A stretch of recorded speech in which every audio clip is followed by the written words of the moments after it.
안녕하세요. 단국대학교 일본연구소 HK+ 지역인문학센터 특강을 맡은 김장환입니다.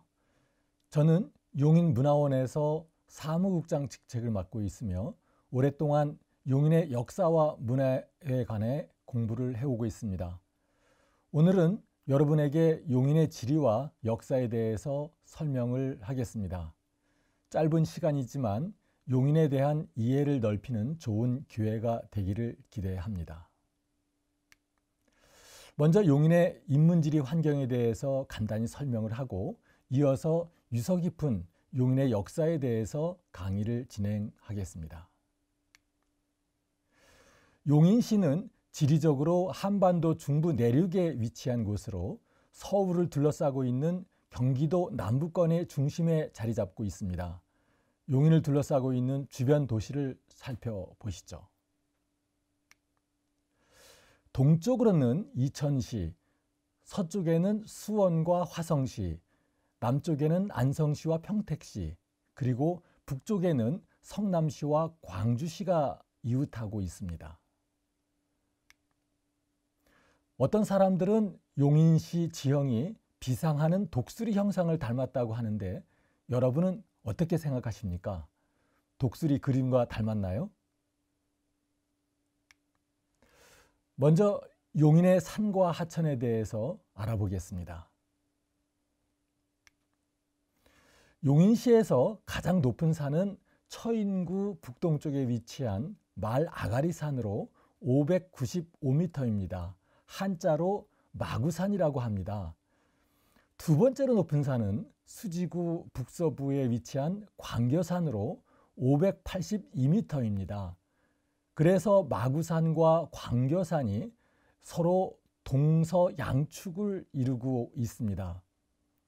그리고 그 중심에는 석성산과 할미산성이 나란히 서 있는데요. 아래쪽에 보면은 남북권역을 대표하는 산으로 이동읍에 시공산이 있고요. 원산면에는 구봉산이 있습니다. 그런가 하면 석성산과 할미산성은 용인 동부지역과 서부지역을 나눌 때 그 중심부에 해당하는 산으로서 용인의 진산이라고 합니다. 진산이라고 하는 것은 중심산이라는 뜻이지요. 다음은 용인의 하천에 대해서 설명하겠습니다. 용인에는 크게 5개의 하천이 있습니다. 경안천, 탄천, 신갈천, 쥐니천, 청미천인데요. 공통점은 모두가 용인의 발원지라는 사실입니다. 다시 말해서 다른 지역에서 들어오는 물은 없고 모두가 용인에서 시작된다는 뜻이죠. 그만큼 용인이 해발 고도가 높다는 의미가 되겠습니다. 용인시 권역별 특성과 현황을 말씀드리겠습니다.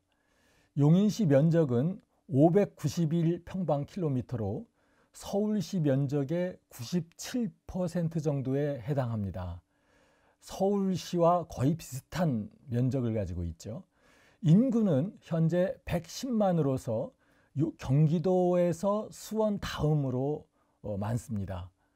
그런데 지도에서 보시는 바와 같이 용인시 전체 면적의 80%가 동부지역인 처인구에 몰려 있는 반면에 인구는 20%밖에 되지 않습니다. 그 반대로 서부지역인 수지구와 기흥구는 전체 면적의 20%밖에 되지 않는데 인구는 80%가 몰려 있습니다.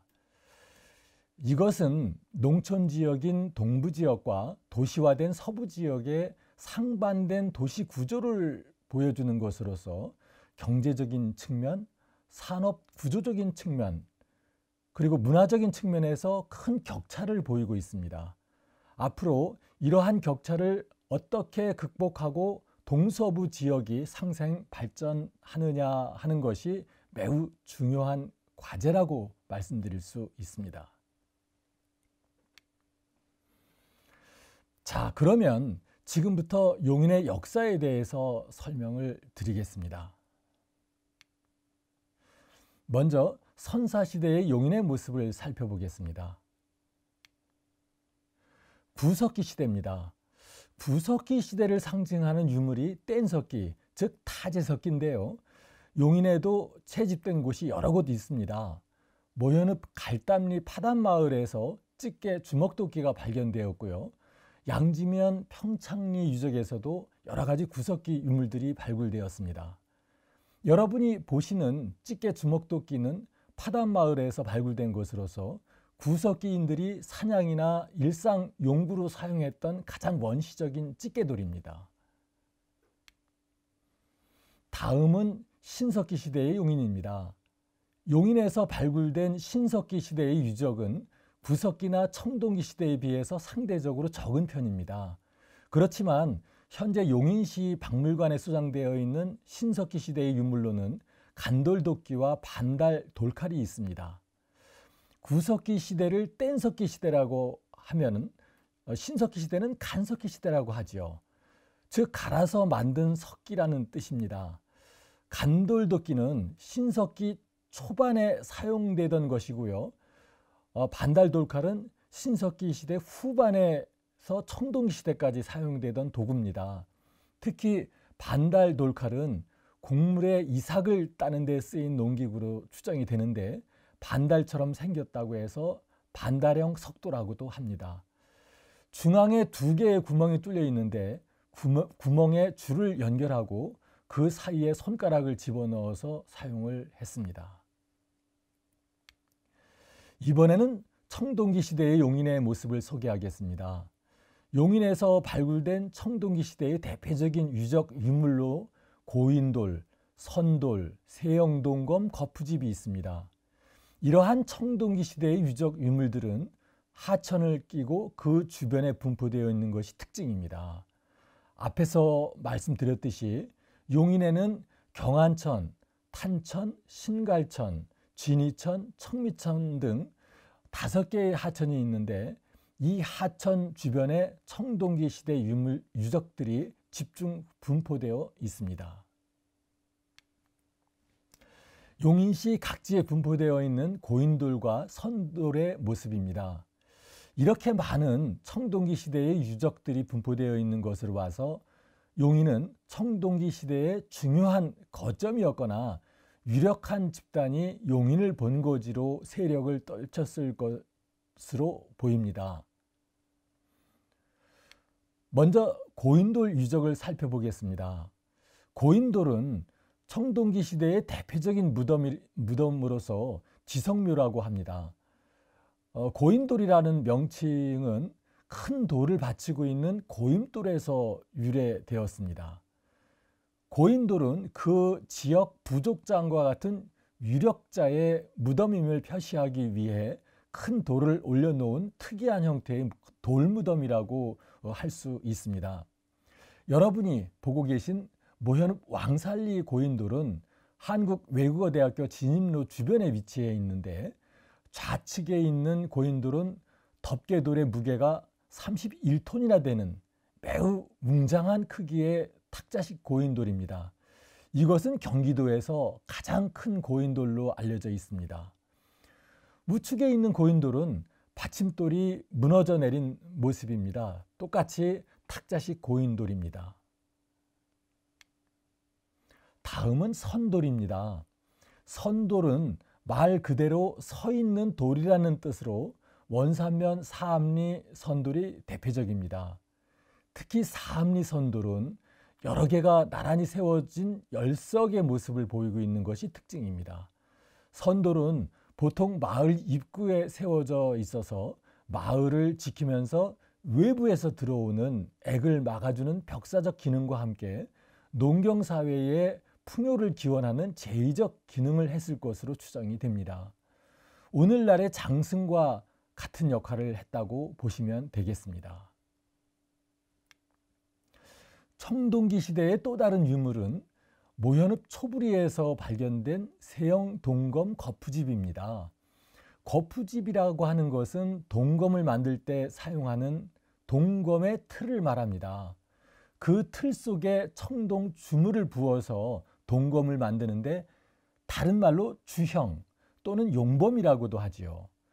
그런데 일제강점기 때 우리나라에는 청동기 시대가 없었다고 주장을 했습니다. 많은 학자들이 그렇게 인식을 했습니다. 광복 이후에도 그래서 우리 교과서에는 청동기 시대가 없다고 그렇게 알려져 있었습니다. 이것이 우리가 많이 얘기하는 식민사관입니다.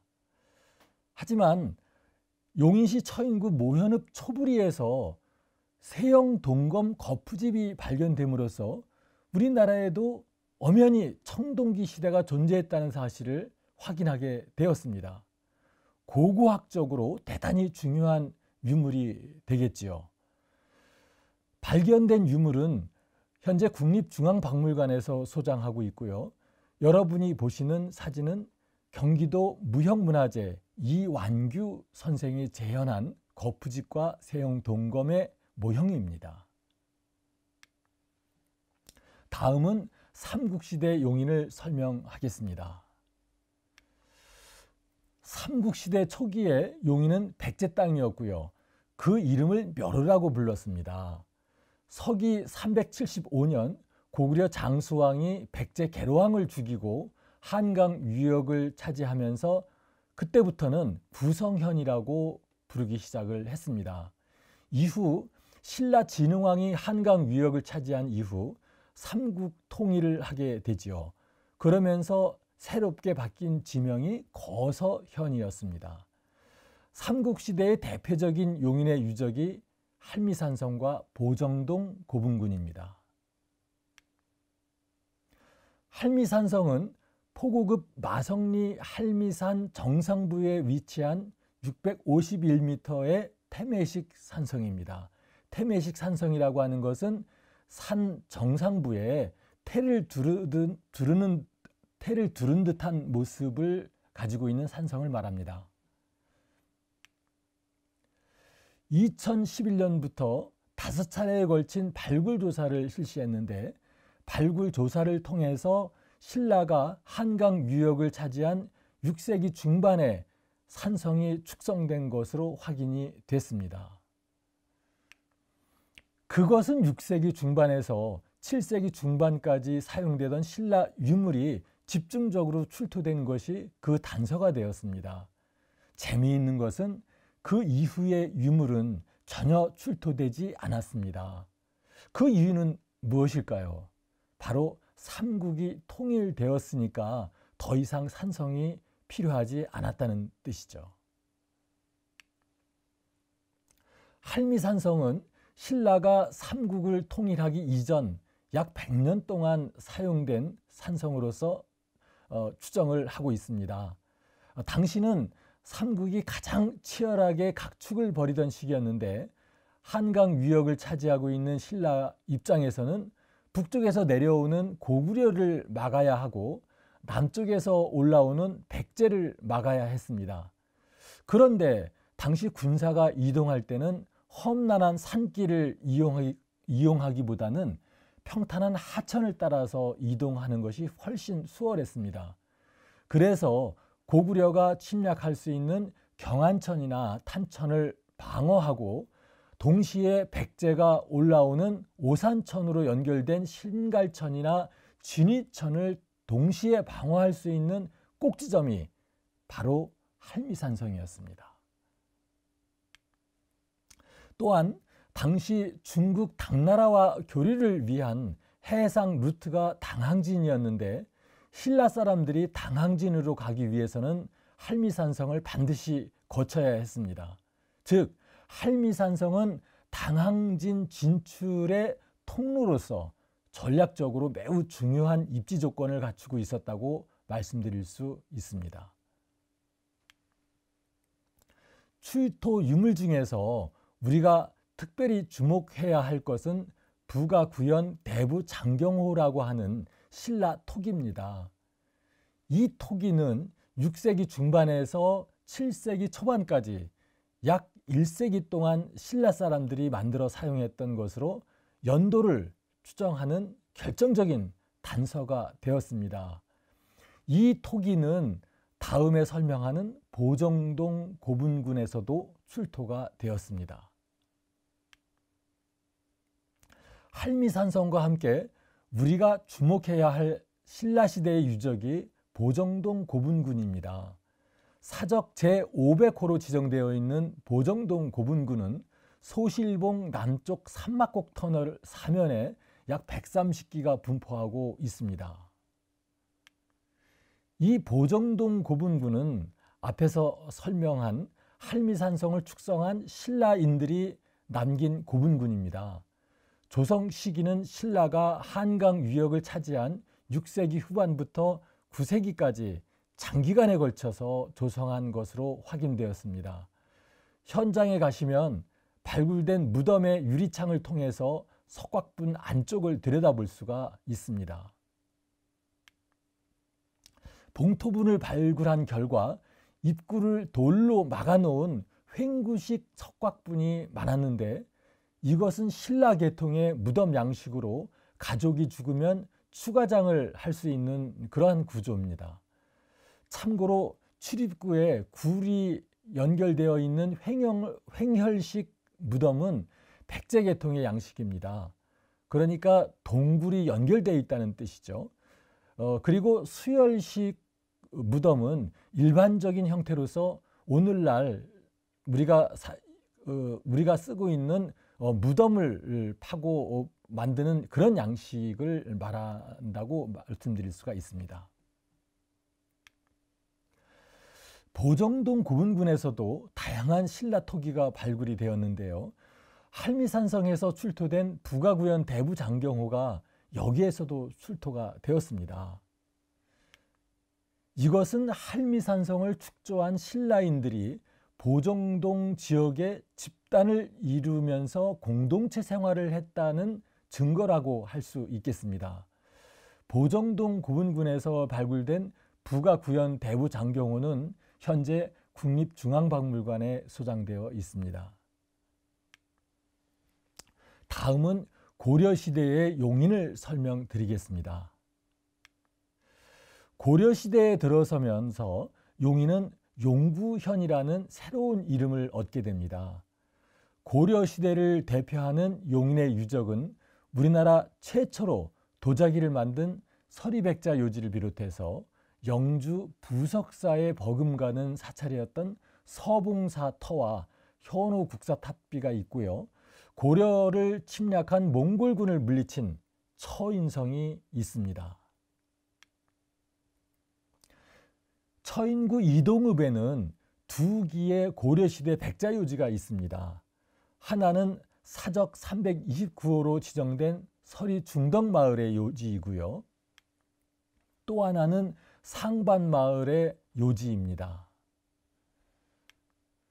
서리백자 요지에서는 1기층부터 4기층까지 다양한 모습의 백자와 청자가 발굴되었습니다. 그 중에서 중덕 요지는 우리나라 최초로 도자기를 만든 것으로 추정되는 도자사적으로 매우 중요한 요지입니다. 우리나라 최초의 도자기는 10세기 말부터 만들어지기 시작했다고 알려져 있었는데요.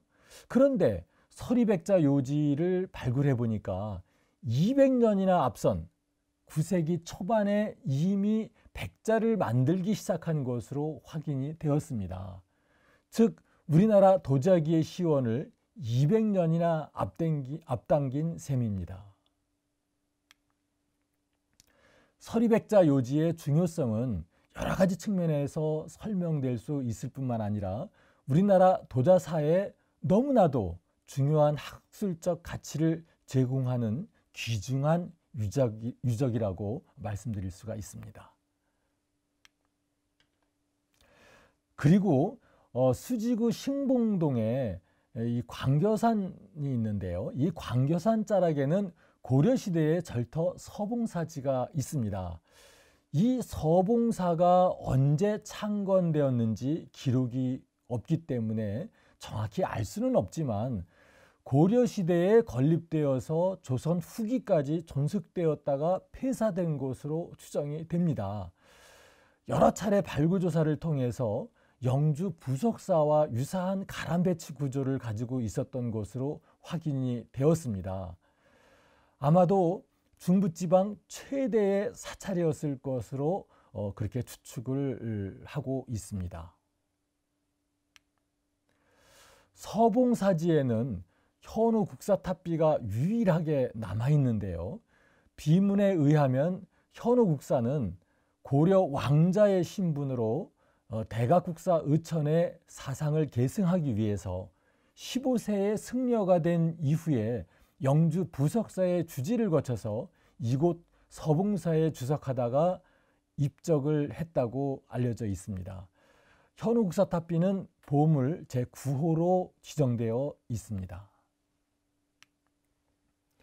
이번에는 고려시대의 대몽항쟁의 전적지인 처인성에 대해서 설명을 하겠습니다. 지금으로부터 800년 전인 13세기 초 유목민 하나가 엄청난 회오리 바람을 예고하면서 주변의 수많은 국가를 정벌하고 있었습니다. 바로 징기스칸이 이끄는 몽골족이었습니다. 그들은 당시 서하, 금나라, 호라짐 제국, 아바스 왕조, 대리국, 동진, 러시아 공국과 같은 수많은 국가들을 정벌하기 시작했습니다. 그 넓은 중앙아시아 문명권은 모조리 굴복해 버렸고요. 심지어 그들은 페르시아만과 유럽까지 진출을 해서 전 세계를 공포의 도가니로 몰아넣었습니다. 그런 몽골족이 우리 고려를 침략해 왔습니다. 이미 만주와 중국 대륙을 거의 장악한 그들로서는 고려쯤은 우습게 생각했을 것입니다. 그런데 그것은 오산이었습니다. 1231년 1차 침입 이후 1259년까지 약 30년 동안 몽골은 고려를 6차례나 침입을 해왔지만 고려는 무너지지 않았습니다. 그 계기가 된 것이 바로 처인성 전투였습니다. 몽골군은 광주를 지나서 충주로 내려가다가 초라한 토성에 불과했던 용인 처인성에서 김윤호와 지역민들의 기습 공격을 받게 됩니다. 이때 원정군 사령관인 살리타이가 처인성에서 날아온 화살에 정통으로 맞고 죽게 됩니다. 정부군도 아닌 민초들이 일어나서 그 막강한 몽골군을 물리친 것은 세계사에 유례가 없는 대단한 승전이었습니다. 처인성은 부공민이 살고 있던 곳으로서 당시 부공민이라고 하는 것은 사회적으로 인간 대접을 받지 못하던 천민들이었습니다. 그럼에도 이들은 김윤우 승장의 지휘 아래 똘똘 뭉쳐서 세계 최강의 몽골군에게 기습을 가해서 승리를 성취한 것입니다. 처인성 승첩은 고려가 30년 동안 몽골군과 맞서 싸우는 원동력이 되었고요. 이후 임진왜란이나 병자호란 때 일어난 의병의 효시가 되었습니다. 그뿐 아니라 일제강점기에 독립운동의 효시도 바로 처인승첩에서 찾을 수가 있습니다. 용인문화원에서는 세계 전쟁사에 유례가 없는 민초들의 대몽항전을 널리 알리고 용인 시민에게 역사적 자긍심을 고취하기 위해서 매년 처인성 문화제를 개최하고 있습니다. 다음은 조선시대의 용인을 소개하겠습니다. 1414년 조선의 세 번째 왕으로 등극한 태종은 전국을 팔도로 구획을 하고 대대적인 행정구역을 개편하게 됩니다. 이때 용인이라고 하는 지명이 처음 탄생하게 되는데 용구현과 처인현을 통합하면서 용구의 용자와 처인의 인자를 합쳐서 용인현이라는 그러한 그 명칭을 갖게 됩니다. 또 전국을 연결하는 9개의 간선도로를 개설하게 되는데 이것을 구대로라고 하지요. 용인을 지나는 영로는 한양에서 판교, 용인, 충주, 문경을 거쳐서 부산 동래까지 연결되는 영남대로였습니다. 영남대로는 여러 가지 다른 이름을 가지고 있습니다. 과거를 보기 위해서 한양을 오가던 선비들은 선비길이라고 불렀고요. 조선과 일본의 사신이 지나다니는 길이었으므로 통신사의 길이라고도 불렀습니다. 그런가 하면 임진왜란과 병자호란 때 군사 이동로로 이용되면서 용인에서 치열한 전투가 벌어져서 주민들이 막대한 피해를 입기도 했지요. 그런데 김정우의 대동여지도에는 영남길을 용인로라고 표기를 해놓았습니다. 그만큼 영남길에서 용인이 차지하는 비중이 높다는 뜻이겠지요. 한양에서 부산 동래까지 연결하는 영남길은 총 연장 길이가 960리이고요. 용인을 지나기 때문에 용인과 관련된 여러 가지 이야기가 남아 있습니다. 영남대로의 용인 구간에는 3개의 역이 있었습니다. 바로 신갈에 있었던 구흥역이고요. 또 역북동에 금령역이 있었고 또 원삼에는 좌찬역이 있었습니다. 특히 신갈에 있는 구흥역은 충청도로 가는 길과 경상도로 가는 길이 갈라지는 곳이라고 해서 마을 이름이 갈래가 되었고요. 그 갈래가 신갈래, 구갈래로 나뉘어지면서 오늘날의 신갈, 구갈이라고 하는 이름을 갖게 되었습니다. 또 금령역은 주변에 장이 생기면서 금령장이라고 부르다가 이것이 변음이 돼서 오늘날과 같은 이름 김양장으로 바뀌게 되었습니다. 그런가 하면 영남길은 조선통신사가 지나던 길이었습니다. 조선통신사라고 하는 것은 조선 국왕이 일본에 파견한 외교 사절단입니다. 세종 때부터 통신사를 파견하기 시작을 해서 1811년 순조 때까지 모두 12번에 걸쳐서 통신사를 파견을 했습니다. 통신사는 한양을 출발해서 영남길을 따라 부산까지 내려갔고요. 부산에서 배를 타고 일본으로 건너갔습니다. 이렇게 수백 명의 통신사가 지나는 길이라고 해서 영남길을 통신사의 길이라고 부르기도 했습니다.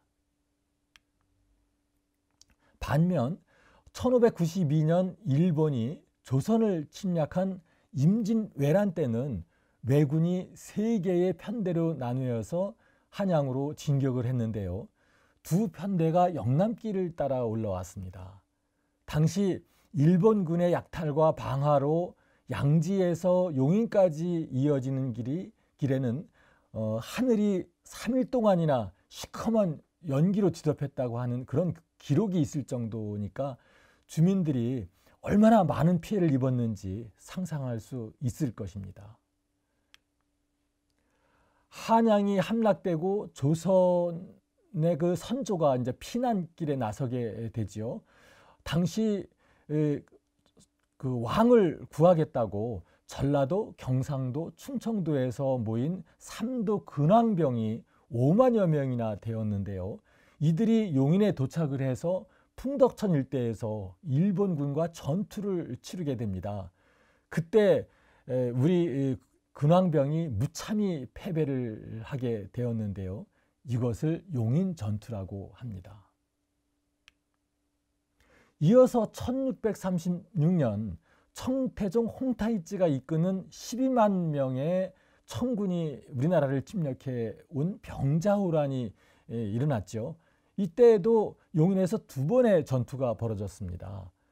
수지 동천동에서 벌어진 험천 전투와 수지 광교산 자락에서 벌어진 광교산 전투가 바로 그것인데요. 험천 전투는 안타깝게 패배했지만 광교산 전투는 전라도 병마절도사인 김준용 장군이 광교산에서 청군과 치열한 전투를 벌인 끝에 청태종의 사위인 앙고리를 죽이고 수많은 적병들을 사살하는 대승을 거뒀습니다. 광교산에는 지금도 김준용 장군의 전승비가 바위에 새겨져 있습니다. 이 비문은 수원 화성을 축성할 때 당시에 총기획을 맡았던 번암 최재공 선생이 쓴 글입니다. 다음은 근현대 용인을 소개하겠습니다. 일제강점기에 용인은 3.1 만세운동이 치열하게 전개된 고장입니다. 1919년 3월 1일 서울 파고다 공원에서 3.1 만세운동이 일어난 20일 후인 3월 21일에는 용인군 원산면 좌찬고개에서 지역 주민들이 일제에 항거하는 만세운동이 거세게 일어났습니다. 그때부터 4월 말까지 13번에 걸쳐서 용인 전 지역에서 만세운동이 일어났는데요. 시위에 참여한 인원이 13,200명이었습니다. 당시 용인군 인구가 3만 명 정도였으니까 반 정도가 이 만세운동에 참여했다고 할 수 있겠죠. 이 중에 사망했거나 실종, 부상, 투옥된 희생자가 741명이었습니다.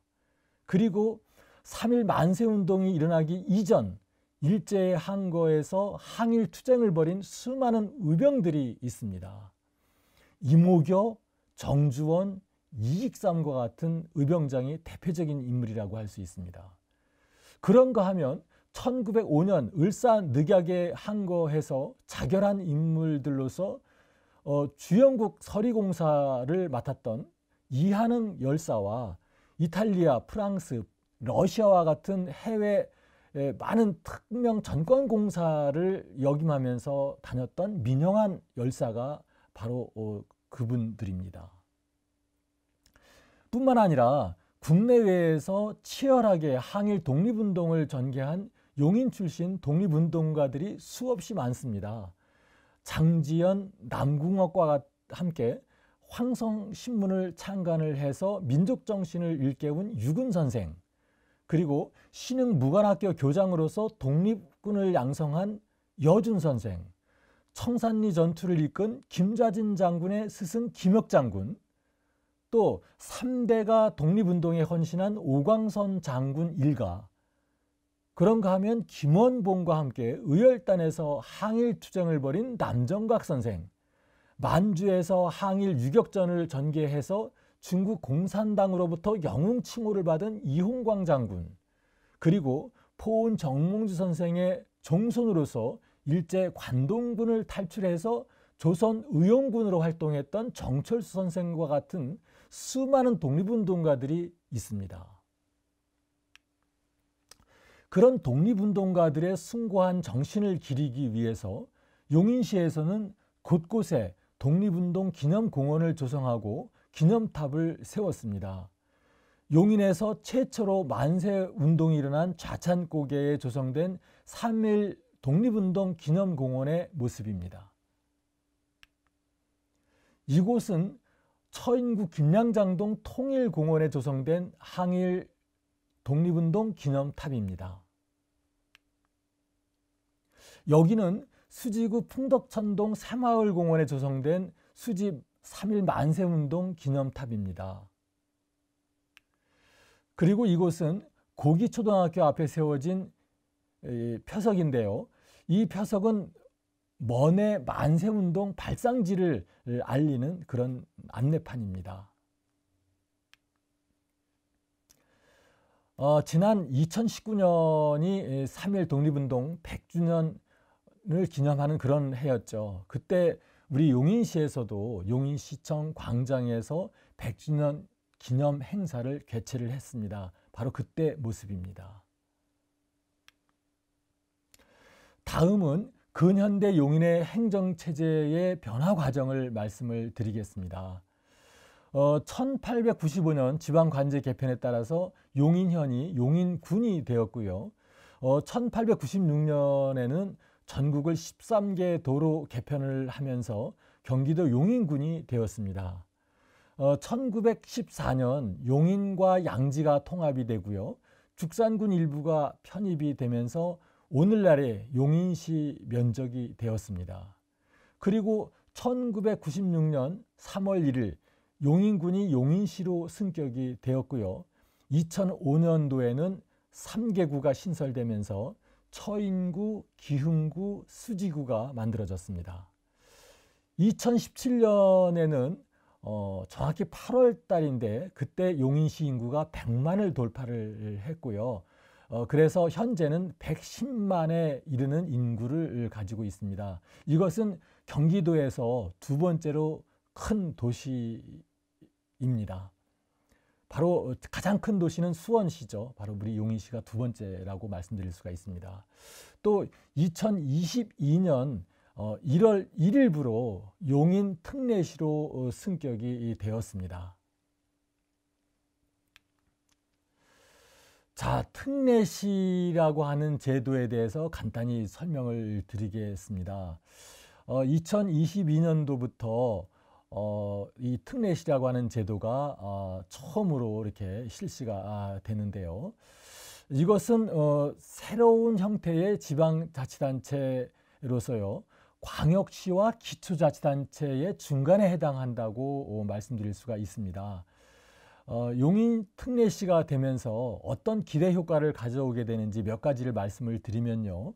우선은 준광역시로서 현행 시군구와는 크게 차별화된 법적 권리를 갖게 되면서 용인시의 위상이 크게 높아진다는 점이고요. 두 번째는 국비와 지방비가 그대로 용인시에 이양되면서 재정 규모도 커지고 자체적으로 예산을 운영함으로써 지역의 각종 현안을 능동적으로 해결해 나갈 수 있는 시스템이 갖춰지게 됩니다. 그리고 세 번째는 자치 권한이 강화됨으로써 신속한 정책 결정이 이루어지게 되고요. 시민들에게 질 좋은 행정 서비스를 제공할 수 있게 된다는 점을 들 수 있겠습니다. 그런가 하면 용인시 처인구 원산면에는 우리나라 최초의 반도체밸리라고 할 수 있는 SK 하이닉스 클러스터가 들어서게 되고요. 또 기흥구 일원에는 수도권 최대의 교통 허브로서 플랫폼 시티 도시 개발 사업이 이루어지게 됩니다. 이로써 용인시는 첨단 산업과 첨단의 교통 문화가 어우러지는 신산업 성장 거점 도시로서 크게 발전할 것으로 예상이 됩니다. 자, 지금까지 용인의 지리와 역사에 대해서 말씀을 드렸습니다. 제한된 시간 때문에 설명을 소략하거나 빠르게 진행을 하다 보니 아쉬운 점이 많습니다. 그래도 우리 용인의 지리와 역사에 대한 전반적인 이해를 도모하는 데는 도움이 되었을 것으로 생각을 합니다. 다음 기회에 다시 뵙도록 하고요. 이것으로 강의 마치겠습니다. 여러분 수고하셨습니다.